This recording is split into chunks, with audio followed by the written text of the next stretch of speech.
नमस्कार. स्वागत आहे तुमचं सगळ्यांचं आजच्या मिनी ब्लॉगमध्ये. आणि हे बघा, आज जानूला सुट्टी म्हणून काय पराक्रम करते ना नवीन.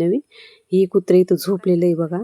आणि तिला ना भीती वाटायची की पप्पांनी जर गाडी चालू केली ना मम्मी तर दिसणार नाही. तिने त्याला बाहेर ओढून घेतला आणि त्याच्यासंग खेळत बसली. आणि आज आम्हाला लावायचं होतं बघा घरापाशी जी गवत आहे ना गाईला खायला लावलेलं, त्याच्यामध्ये शापू, मेथी, धने, पालक, चुका असं काही की जेणेकरून डब्याला म्हणा किंवा घरी भाजीपाला नसला ना की लय वैताग येतो की काय भाजीला करावं म्हणून म्हणलं थोडं लावावं.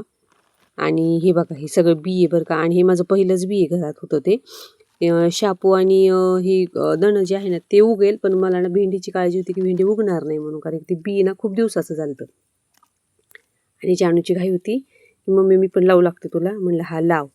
आणि मग तिने पण लावायला लागली, जशी मी लावत होते ना तशी तिने पण लावलं. तिला कसं आहे ना बघ, घरातली बाकीची कामं करू लागते बरं का, पण शेतीतली कामं तिला काही अजून जमत नाही. म्हणजे आम्हीच नाही सांगत तिला, अभ्यास वगैरे असतो म्हणून.